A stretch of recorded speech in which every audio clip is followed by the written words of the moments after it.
Boa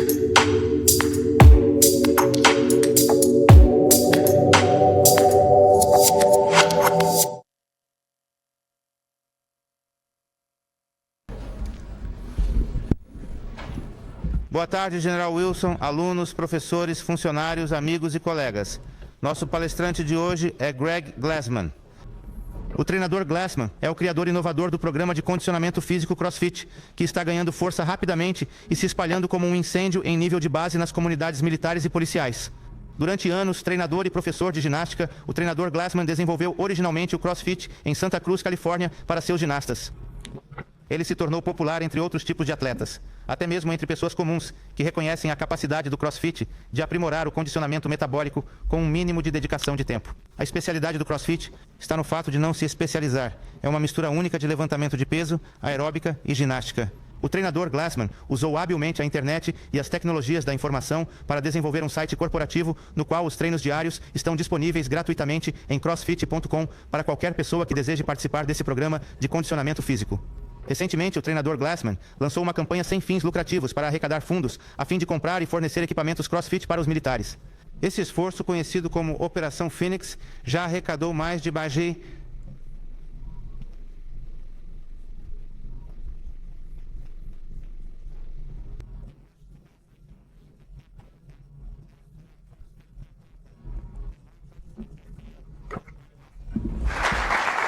Obrigado, Tony. É uma honra extraordinária estar aqui e lhe dar uma. Tipo de medida objetiva disso. A última vez que tive um empate foi no dia em que meu avô morreu. E eu dou palestras como essa 2 ou 3 vezes por semana. Portanto, faço muito isso, mas este é um momento muito, muito especial.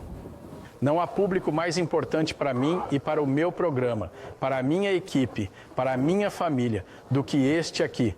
Portanto, obrigado pelo seu serviço, do fundo do meu coração. Tenho uma mensagem interessante aqui que culmina em uma piada que, espero, não ofenda ninguém. Mas esta é uma oportunidade extraordinária de poder discutir algumas das questões subjacentes relacionadas ao condicionamento físico e às Forças Armadas. Deixe-me começar dizendo que não tenho experiência militar. Não sei nada sobre combate. Nada. Vou até dizer aqui, apenas para fins de argumentação, que não sei nada sobre suas exigências físicas, além do que me foi dito por veteranos de combate. Mas isso também se aplica ao futebol, ao rugby, ao jiu-jitsu. Eu realmente não sei muito sobre esses esportes, mas sei bastante sobre o desempenho humano. Para mim, tudo isso começa com o que chamo de crença no condicionamento físico. Em poucas palavras, o que quero dizer é que acredito que existe uma capacidade física, que em geral se presta bem a qualquer empreendimento. De forma ideal, não, em geral bem. E isso se transformou quase que imediatamente e em parte teve sua origem devido à minha imersão na Gold's Gym em Veneza com policiais, bombeiros e policiais, policiais e bombeiros. Foi que essas pessoas eram, em grande parte, confrontadas com um desafio físico desconhecido e incognoscível. Uma das coisas que delimitam, que demarcam os desafios fisiológicos significativos de um esporte é o que é conhecido. Eu sei quando é o dia do jogo, sei um pouco sobre o adversário, posso ter estudado as fitas de vídeo, sei quantas, sei de onde elas vêm, sei quanto o cara pesa, sei qual é o histórico dele. Provavelmente saberei quando o evento começa e quando ele termina. Em geral, haverá poucas surpresas. A coisa é fisiologicamente marcada em grande parte pelo que é conhecido. E, na minha opinião, isso não é verdade em relação aos possíveis desafios que o soldado enfrenta, que o participante do combate enfrenta. Portanto, começamos com essa ideia de que há uma capacidade física que se presta bem a qualquer atividade, ao desconhecido e ao incognoscível. E a partir daí, o que tentamos fazer foi examinar isso de forma sistemática e completa. Agora, a próxima coisa a ser feita, e esse é um processo natural, seria definir a aptidão física. Estou dizendo que a aptidão física existe, que há uma capacidade física geral que se adapta bem a todas as atividades, que pode prepará-lo e protegê-lo da melhor forma possível contra o desconhecido e o incognoscível. Vamos chamar isso de condicionamento físico. Agora temos que defini-la. E eu pensei, bem, Isso não deve ser muito difícil. O que farei é ir até a autoridade vigente. Vou procurar a Associação Nacional de Força e Condicionamento, vou às universidades, vou dar uma olhada nos textos, vou dar uma olhada na literatura e certamente encontrarei uma boa definição de condicionamento físico em algum lugar de meus estimados e abobados colegas. E deveremos estar no caminho certo. Não consegui encontrá-la. Não consegui encontrá-la. Não estou dizendo que não consegui encontrar definições de condicionamento físico, mas eram coisas do tipo Webster. Você sabe. Tornar capaz de atividade física, esse tipo de coisa, não eram muito esclarecedoras e não sugeria o que deveríamos fazer, o que precisava ser feito ou por que precisava ser feito. Então, partimos por conta própria. Foi uma espécie de esforço ousado e audacioso. E nós abrimos as portas, entramos e começamos a analisar o que era fitness, definindo-o para nós mesmos. E não foi fácil fazer isso. Eu entendo porque nenhum dos meus colegas, nenhum dos meus pares conseguiu fazer isso. E o que fizemos foi chegar a uma definição de condicionamento físico um tanto desajeitada, mas ainda assim operacionalmente significativa. E quero compartilhar isso com vocês rapidamente. Mas queríamos começar com alguns modelos operacionais. E eu tinha essa mentalidade de que se algo fosse prepará-lo, protegê-lo da melhor forma possível para o desconhecido e o incognoscível, então o que deveríamos ser capazes de fazer é colocar um punhado de desafios em um funil. E não me interessa quais são eles. Não vou dizer de antemão que esta é a nossa proposta. Alinhe as pessoas, gire a manivela e faça um evento. O que dizemos é que aquele ou aquela que, estatisticamente, tem o melhor desempenho nesses desafios físicos aleatórios é o mais apto. Que tal isso para facilitar? Agora, o que isso faz por nós é interessante do ponto de vista operacional quanto à sua eficácia. O que eu quero fazer é que todos que estão sentados aqui agora provavelmente tenham alguma noção do que não gostariam de ver retirado do funil.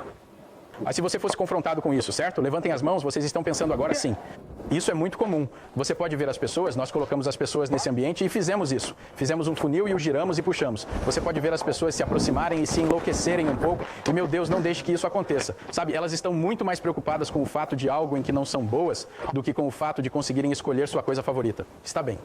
Vou lhe dizer uma coisa, na minha opinião, há mais oportunidades de melhorar seu condicionamento físico, de aumentar a probabilidade de você sobreviver ao combate e concluir sua missão e de perseguir de cabeça aquela coisa que você não quer ver sair do funil, do que você encontrará benefícios em perseguir mais aquela coisa para a qual você acha que é mais capaz.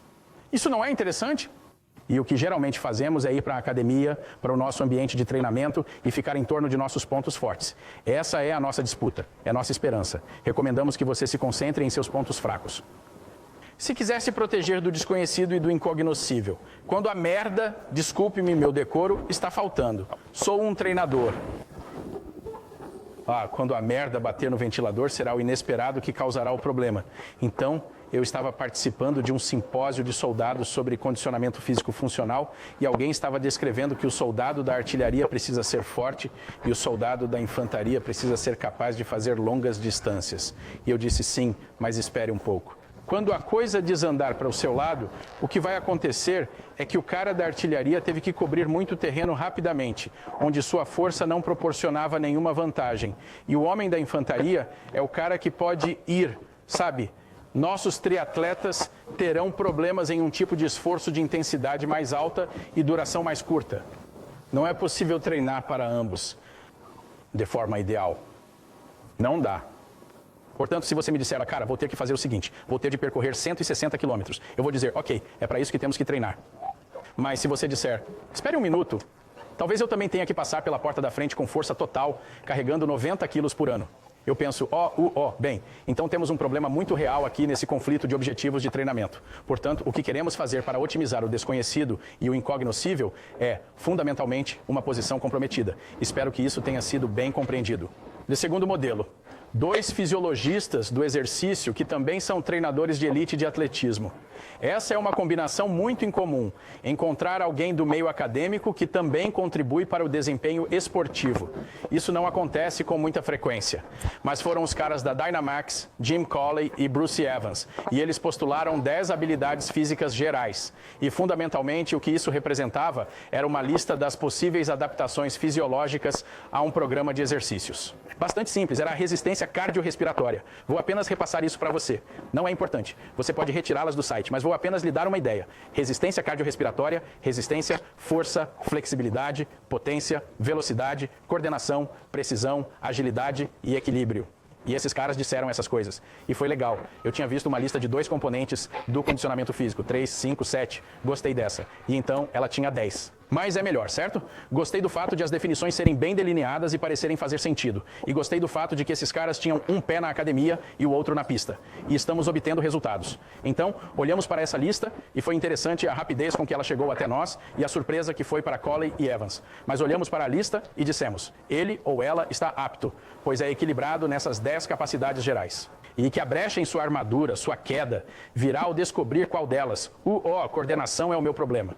O meu problema é a potência. Velocidade é o meu problema. Onde quer que você seja deficiente em relação à população em geral, em relação ao seu grupo, é aí que você encontrará o seu problema. E novamente gostaríamos que você se concentrasse nisso. Isso faz sentido? Portanto, o que temos aqui é um equilíbrio de adaptação fisiológica. Um compromisso e equilíbrio na adaptação fisiológica. E eu quero um potencial tão bem distribuído em cada um desses 10 domínios quanto pudermos reunir. Isso é muito semelhante ao modelo Hopper, no qual estou analisando habilidades e exercícios padrões de movimento específicos. Agora, estou analisando a adaptação fisiológica, mas com a mesma ideia de dar uma injeção de ânimo e obter a máxima adaptação de equilíbrio possível. Temos um terceiro modelo. Havia, agora há 4, mas havia 3 vias metabólicas reconhecidas que alimentavam toda a atividade humana. E você, seja o que for que esteja fazendo agora, está envolvido em uma delas. A propósito, o que você está fazendo agora é aeróbica. Desculpe, mas é sustentável? Você poderia fazer isso por um longo tempo? Espero que você consiga suportar a hora, mas sim. Se você, qualquer coisa que você possa fazer por 1 hora é aeróbica. Fatal.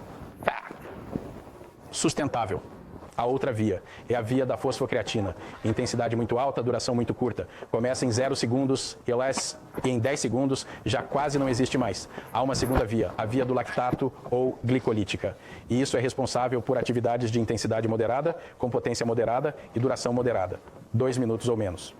Nosso pensamento foi, se esses são os motores moleculares que alimentam todo o desempenho humano, então o que gostaríamos de fazer é exercitar todos os 3 igualmente.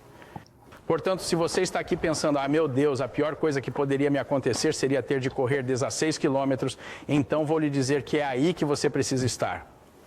E se estiver dizendo que não quero competir com ninguém no levantamento terra, vou lhe dizer que é aí que você precisa estar. Preciso de mais força máxima em uma repetição.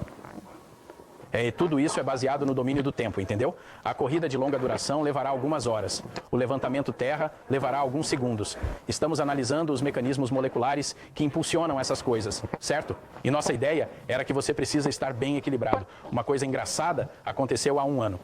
Este mês, há 2 anos, este mês. 2 caras, um punhado de caras da Califórnia descobriram uma 4ª via. Eles encontraram um 4º substrato que, na verdade, pegava o lactato e o convertia em ATP. Foi um mecanismo muito rico, uma descoberta espetacular.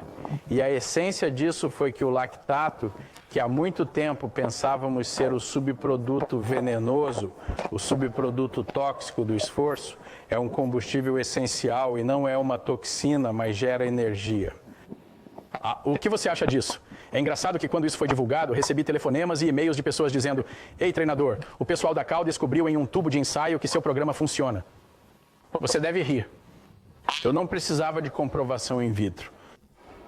De comprovação in vitro do que estávamos vendo. E acho que isso será mais engraçado quando eu terminar aqui e vocês perceberem para onde tudo isso está indo. Então brincamos com esses 3 modelos, lançamos o site em 2001 e começamos a colocar os exercícios no ar. Sem promoção, sem publicidade, sem marketing. Eu nem mesmo retorno mais às ligações telefônicas dos jornalistas. Estou aqui hoje, pessoal, vou ser sincero com vocês, em grande parte por causa dos resultados desse programa. Mas algo extraordinário aconteceu ao longo do caminho. Isso é que tínhamos experiência suficiente, provavelmente fizemos mais experimentos e estudos sobre exercícios de alta intensidade do que qualquer outra empresa no mundo, inclusive qualquer universidade. E o que aconteceu foi que há cerca de 1 ano e meio, 2 anos atrás, surgiu um padrão em nossos esforços. Vimos isso nos dados, vimos isso em nossa análise, e é isso que quero compartilhar com vocês aqui hoje.